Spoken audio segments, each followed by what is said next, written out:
తిరుపతి లడ్డు యొక్క ప్రసాదం పవిత్రతకు భంగం కలిగిందని చెప్పి చంద్రబాబు నాయుడు. భంగం కలగలేదని మేము. భంగం కలగలేదు అనడానికి ఇప్పటి వరకు ఎన్నో సాక్ష్యాలను ఆధారాలను మీడియా ఛానళ్ళ ద్వారా కానీ పత్రికా సోదరుల ద్వారా కానీ జగన్మోహన్ రెడ్డి గారు, మా పార్టీకి సంబంధించిన వారు, మేధావులు అందరూ చెప్పినారు. ఇక్కడ నేను ప్రస్ఫుటంగా చెప్పాలనుకునేది ప్రజలకు ఒకటే, చంద్రబాబు నాయుడు గారి నైజాన్ని ముందు అర్థం చేసుకోవాలి. చంద్రబాబు నాయుడు గారి నైజాన్ని, అబద్ధాలు చెప్పడం,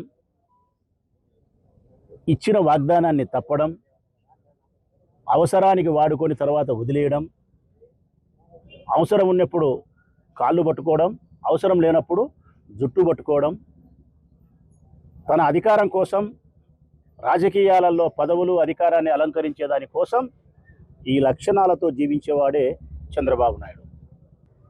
తిరుపతి లడ్డు ప్రసాదానికి వస్తాం. నీవు అధికారంలోకి వచ్చి 100 రోజులు అయింది. నువ్వు కంప్లైంట్ చేస్తూ ఉండేది జూలైలో. నువ్వు జూన్ 12వ తారీఖున నువ్వు ముఖ్యమంత్రి అయినావు. నీ ప్రభుత్వంలో ఏదైనా జరిగింటే నువ్వు సమాధానం చెప్పాలా?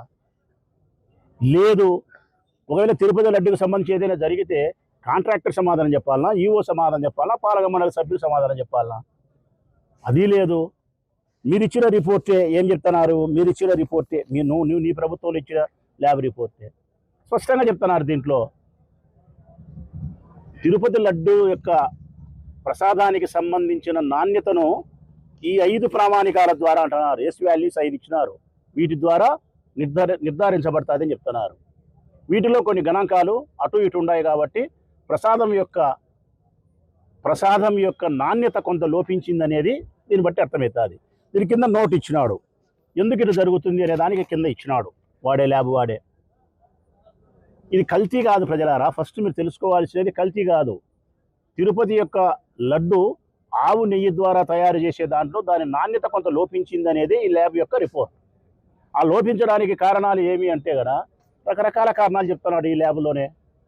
ఆవులకు మనం ఇచ్చే ఫీడింగ్ ఏవైతే ఉందో ఆహారము, ఆ ఆహారంలో మార్పు జరిగినప్పుడు, పోషక విలువలు తగ్గినప్పుడు పాలల్లో మార్పు వస్తుంది. ఆ ఆవులకు జబ్బు చేసినప్పుడు, జ్వరం వచ్చినప్పుడు, ఆరోగ్యం బాగలేనప్పుడు పాలల్లో మార్పు జరుగుతుంది. ఇంకా అనేక రకాల కారణాలు. దండిగా నీళ్లు తాగితే పాలల్లో మార్పు జరుగుతుంది. ఇటువంటి అన్ని కారణాలు కలిపి సస్పెక్టెడ్ అని చెప్తున్నాడు. దీంట్లో బాగా కింద ఒక కాలంలో అనుమానం మాత్రమే, వెజిటబుల్ ఫ్యాటా లేకుంటే మరొక ఫ్యాటా లేకుంటే ఈ కారణాల వల్ల ఏదైనా ఉండొచ్చు, ఉండకపోవచ్చు, నిర్ధారణ జరగలేదు, నాణ్యత మాత్రమే లోపించింది. అది కూడా ఎప్పుడు? నీ ప్రభుత్వంలో. అది కూడా ఎనిక్కి పంపినారు. 4 ట్యాంకర్లను పరీక్ష చేసి ఎనిక్కి పంపినారు. మెయిన్ ల్యాబ్ నుంచి ఒకటి రావాలా, ఆ ల్యాబ్ అయిపోయిన తర్వాత ఇక్కడ 3 ల్యాబులలో తిరుమలలో పరీక్ష చేయాలా. అది అయిపోయిన తర్వాత ఎస్ అంటే లోపల పోతుంది, నో అంటే ఇంటికి పోతుంది. ఆ 4 ట్యాంకర్లు వెనక్కి పంపినామని చెప్తున్నారు. ఆ 4 ట్యాంకర్లు వెనక్కి పంపినప్పుడు ఎక్కడ నీకు ఆ నెయ్యితో లడ్డు తయారు చేసినారు? ఒక పక్క ఈవోనేమో ఆ ట్యాంకర్ల యొక్క నాణ్యత లోపించినటువంటి ట్యాంకర్ల యొక్క నెయ్యిని వాడలేదు అంటున్నాడు. లోకేష్ బాబు ఏమో వెనక్కి పంపినాము అంటున్నాడు. చంద్రబాబు నాయుడు ఏమో కలిపినాము అంటాడు. ఇదంతా రాజకీయాల కోసం చేసే ప్రయత్నమే తప్ప మరొకటి కాదు. అది అయిపోయింది. నిన్న మేము తిరుమలకు పోవాలంటే కనుక జగన్మోహన్ రెడ్డి గారు పోవాలంటే దానికి కారణాలు చూపించింది. తిరుమలకు పోవద్దు. ఎందుకు పోవద్దు తిరుమలకు? మాకు నోటీస్ ఇస్తారు. నాలాంటి వాళ్ళు కొన్ని వేల మందికి ఇచ్చినారు నిన్న రాష్ట్రంలో ఈ నోటీసులు. కారణం, నువ్వు తిరుమలకు పోవద్దు. నేను తిరుమలకు పోవద్దని చెప్పే అధికారము ఈ ప్రభుత్వానికి ఎక్కడి నుంచి వస్తుంది? 7 కొండల వాడిని దర్శించుకునే దానికోసం నాకు కానీ ఇక్కడ ఉండే వాళ్ళకి కానీ ఎవరు అనుమతి కావాలా? దేవుని అనుమతి కావాలా? నేను దర్శనం చేసుకునే దానికి నాకు అనుమతి లభించాల్సినది ఆ 7 కొండల వాని దగ్గర నుంచి అనుమతి కావాలా? చంద్రబాబు నాయుడు దగ్గర నుంచో, చంద్రబాబు నాయుడు స్థాపించిన ప్రభుత్వం నుంచో కాదు. ఇది అరాచకమైన ప్రభుత్వమా కాదా? రాక్షసమైనటువంటి ఆలోచనలా కాదా? హిందూ మతాన్ని వాడుకుంటున్నారు, హిందూ ధర్మాన్ని వాడుకుంటున్నారు. ఇప్పుడే చూపించిన చంద్రబాబు నాయుడు ఫోటో తిరుపతి వెంకటేశ్వర స్వామి చిత్రపటాన్ని చేతిలో పట్టుకొని ఒక ఊరేగింపులోనో ఒక దైవ కార్యక్రమంలోనో పాల్గొంటూ కాళ్ళకు బూట్లు వేసుకొని దొరబిడ మీద నడుచుకుంటూ పోతున్నాడు. ఈ ప్రపంచంలో ఎవరైనా వెంకటేశ్వర స్వామి పటం చేతిలో పట్టుకొని దైవ దర్శనమో దైవ కార్యక్రమంలో పాల్గొనేటప్పుడు కాళ్ళకు చెప్పులు వేసుకొని బూట్లు వేసుకొని పోయేవాడు, పటం పట్టుకునేవాడు ఈ భారతదేశంలో చంద్రబాబు నాయుడు తప్ప ఎవరు ఉండరు. ఈయన వెంకటేశ్వర స్వామికి భక్తుడా? మాల వేసి పవన్ కళ్యాణ్ చెప్పులు వేసుకొని తిరుగుతాడు. వీళ్ళు వెంకటేశ్వర స్వామి భక్తులా? జగన్మోహన్ రెడ్డి క్రిస్టియనా హిందువా అంటారు. పవన్ కళ్యాణ్ భార్య ఎవరు? పవన్ కళ్యాణ్ పిల్లలు ఎవరు? క్రిస్టియానిటీ కాదా? అసలు హిందూ ధర్మం ఏం చెప్తుందని ఆలోచిస్తున్నారా ఇల్లు?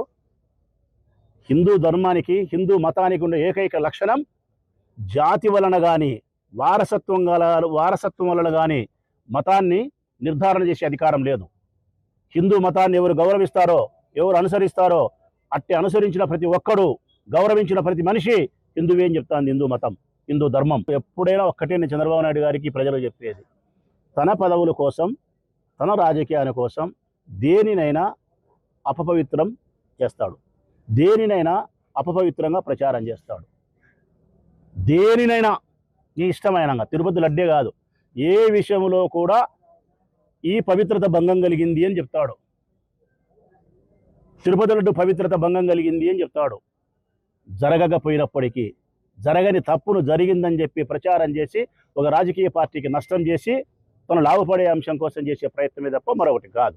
ఈరోజు రాష్ట్ర వ్యాప్తంగా మేము అన్ని గుళ్ళల్లో మేము పూజలు చేసేదానికి కారణం ఒకటే, ఈ రాష్ట్రంలో ఇటువంటి పరిస్థితి ఉండకూడదు స్వామి. నేనైతే ప్రార్థన చేస్తానేది ఒకటే, ఏడుకొండల వారికి ఈ వివాదం పైన లేని తప్పును ఉందని చెప్పి ఎవరైతే చూపించినారో, నీ యొక్క పవిత్రతకు భంగం కలిగించేదానికి కారణం వాళ్ళ, లేకుంటే ఏ కాంట్రాక్టర్ అయినా తప్పు చేసినాడా, ఏ ఈఓ అయినా తప్పు చేసినాడా, ఏ ప్రభుత్వమైనా తప్పు చేసిందా? తప్పు చేయకపోయినప్పటికీ చంద్రబాబు నాయుడు లాభం కోసం ఈ తప్పు చేసినాడా, ఈ నింద వేసినాడా అనేది ఇక్కడ ప్రశ్న. నేను స్వామికి ప్రార్థన చేసేది ఒకటే, ఇప్పుడు గుళ్ళోనే ప్రార్థన చేసేది ఒకటే. ఏ రాజకీయాల కోసం, ఏ అధికారం కోసం అయితే చంద్రబాబు నాయుడు తప్పు చేసి ఉంటే ఆ ఏడుకొండల వాడు ఉండాడు అనే సత్యాన్ని ప్రజలకు తెలిసేదాని కోసం, ధర్మాన్ని పరిరక్షిస్తాడు ఆ భగవంతుడు అనే దానికోసం ఆ స్వామి మహిమను ప్రదర్శించాలా. ఏ రాజకీయాల కోసం, అధికారం కోసం చేసినాడో ఆ అధికారమే ఆయనకు లేకుండా పోవాలా. ఆ రాజకీయ పార్టీనే భూస్థాపితం కావాలా ఆయన తప్పు చేసిందే. ఒకవేళ లేదు మేము తప్పు చేసింటే మేము కూడా భూస్థాపితమే కావాలి, మా రాజకీయ పార్టీ కూడా భూస్థాపితమే కావాలా. ఈ సత్యాన్ని నిరూపించడానికి ఇక ఏకైక మార్గం ఏడుకొండల వాడే, ఆ దేవుడే, మరొక మార్గమే లేదు. అందుకే ఆ స్వామికి పూజ చేస్తాం, ఆ స్వామికి ప్రార్థన చేస్తాం. భవిష్యత్తే నిర్ణయిస్తుంది. మరిన్ని వీడియోస్ కోసం ఛానల్ ని సబ్స్క్రైబ్ చేయండి, లేటెస్ట్ అప్డేట్స్ కోసం వాట్సాప్ ఛానల్ ని ఫాలో చేయండి అండ్ లింక్ డిస్క్రిప్షన్ లో ఉంది.